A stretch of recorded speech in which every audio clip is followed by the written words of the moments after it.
All right, so this is the last day for reading the adaptive athletes for our science. We've been talking in science about how part of our big theme was how do people overcome challenges? What are some challenges people face? But in connection to science, how do people adapt to the things that are going on with them, whether it's being blind or having become ill and having to lose a limb, like in Amy Purdy's place. So I'm going to go ahead and finish reading this article to you about adaptive athletes. So here we go.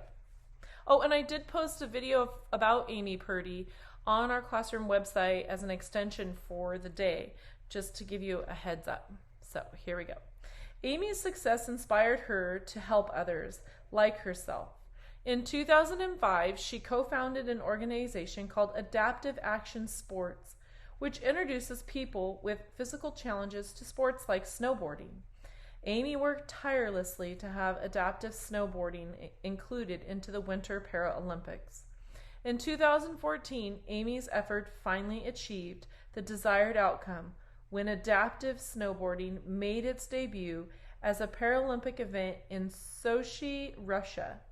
Amy did not only win the battle to include snowboarding, but in the Paralympics, but she also won a bronze medal competing at those games. Blind athletes. Now, athletes who are particularly sighted or blind participate in a number of Paralympic sports. The top sport for the Paralympians is goalball, the only sport in the Paralympics reserved exclusively for athletes with limited eyesight. I'm not going to lie. I'm gonna have a question that I write down in my journal, and you know what? I'm just gonna probably grab my journal right now, and I'm gonna do this because my head is just swimming. So it says, my question for today, week 2, day 3, which is Wednesday.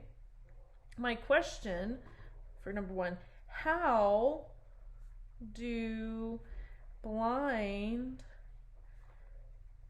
people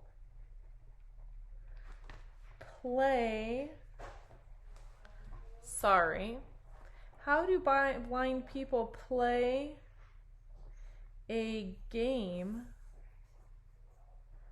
where a ball is being used? Unless the ball makes a sound. So I'm going to look this up. I am going to use this as my question. So I have a in mark and I have a capital. How do blind people play a game where a ball is being used? The only thing I can think is that maybe a ball uses a sound. So I'm going to keep reading. Each goalball team consists of 3 players who stand within fixed boundaries and try to throw a large rubber ball into the opposing team's goal. How do they even know which way they're facing?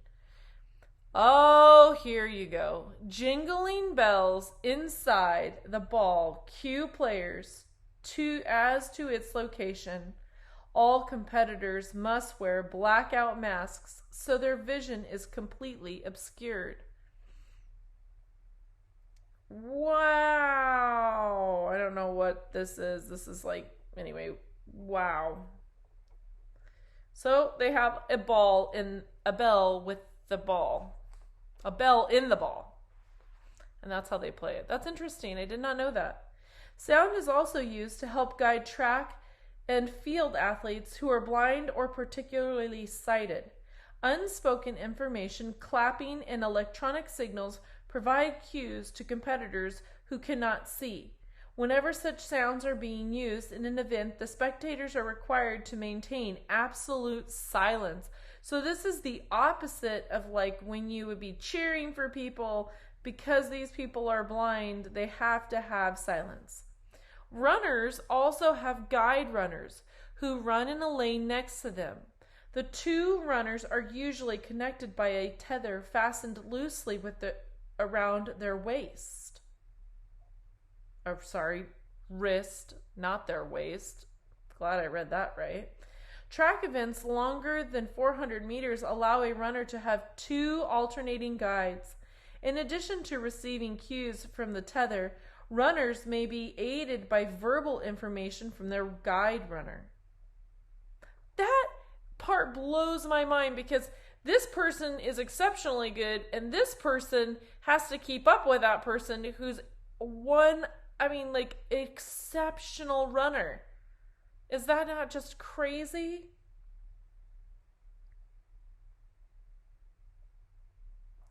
Wow. A bicycling blind?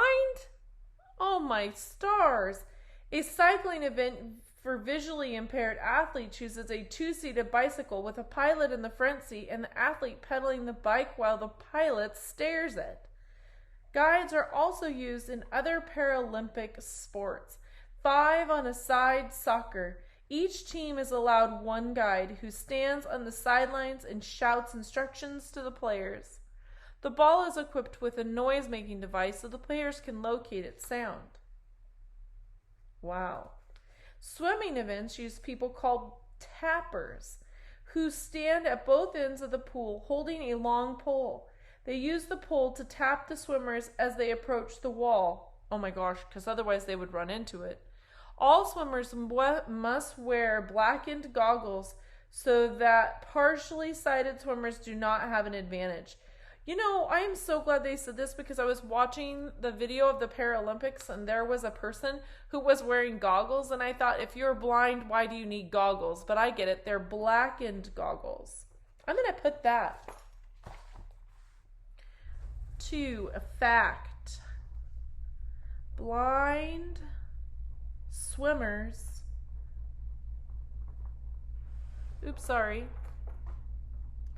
Wear blackened goggles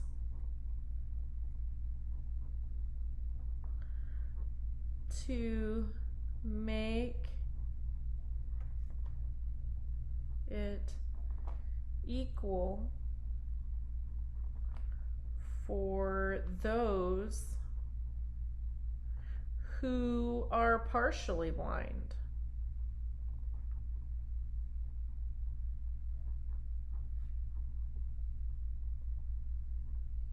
All right, so that is definitely a fact I think is important. I have an end mark and a capital. I'm going to give myself 2 points for the first one because I also did have an end mark, but it was a question.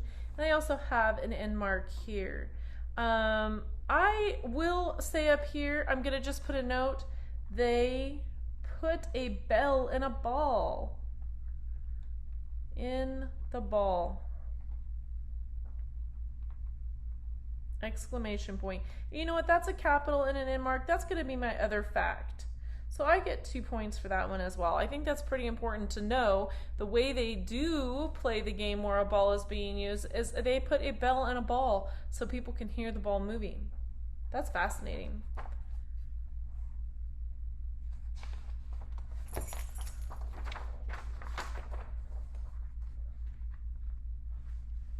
I must be a little allergic. I keep sneezing. Okay, here we go. Exoskeletons. This was like in the Bionics article we read the other day. A device called an exoskeleton could give many people with disabilities an option for mobility and could someday play a part in the Paralympics. An exoskeleton is a powered metal framework that surrounds part or all of the body. The power can be provided by a small gasoline engine or battery pack. Oh my gosh, a gasoline engine? That would kind of smell. I mean, just really strong. I mean, in a building? I don't know how safe that would be.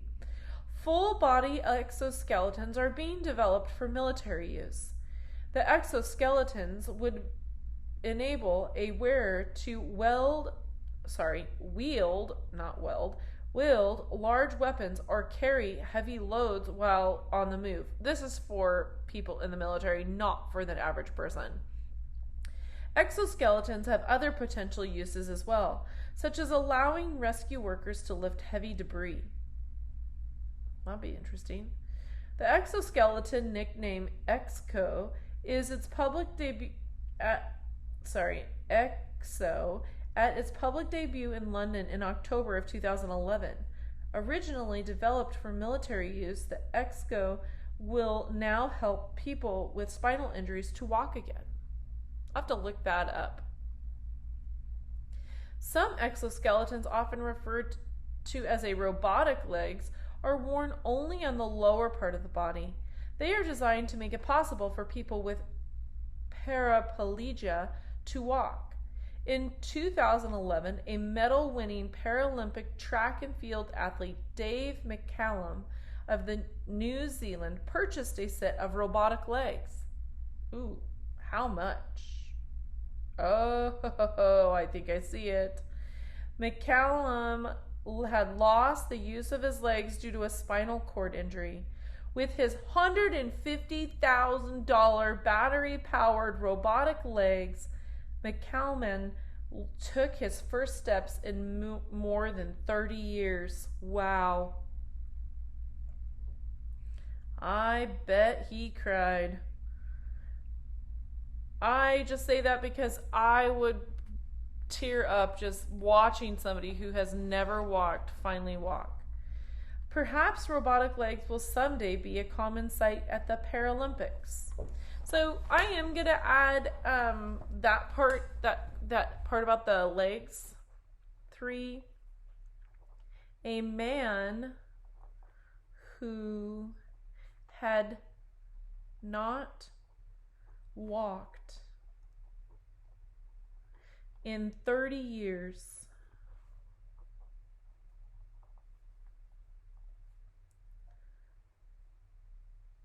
was able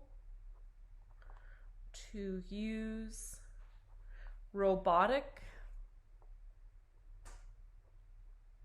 legs to walk again.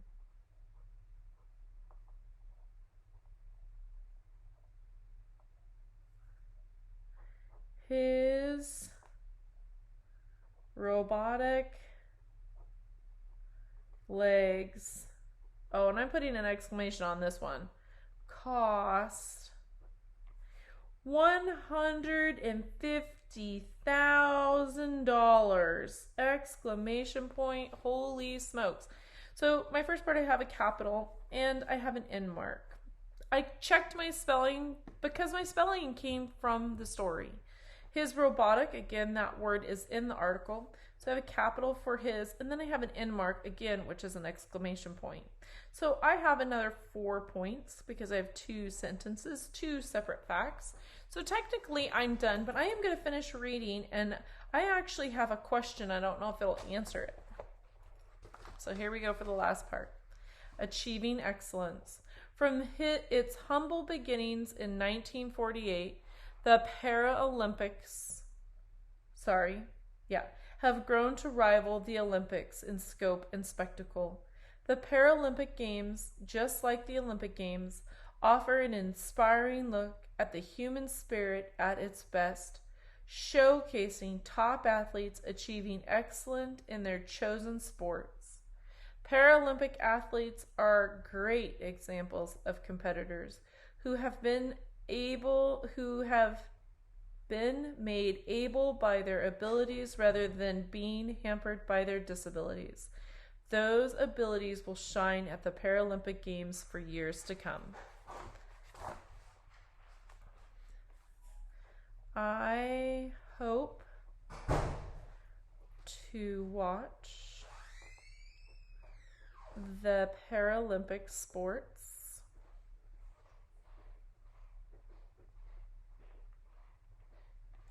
in the next year.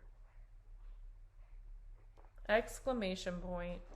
And that's my connection. So I have connections, I have questions, and I have I have some facts. So just really quick, I'm going to add my score up to double check and see how I did. you should do the same. So in order to get an A for this one, I needed at least 10 points. So we're going to see I have 2 points here. 2 is 4, another 2 is 6, and then 6 plus 4 is 10, and I have another 2, an extra credit 2, so I actually have 12 out of 12 points possible. So I have an A plus, baby. All right, I hope you get an A plus too, and I hope you enjoyed this article on the Paralympics. For tomorrow's assignment, you will be taking a quick review check about the articles that we've read. And I hope again that you take some time to finish watching the videos on the Paralympics that I added to our classroom website. Thanks for all your hard work.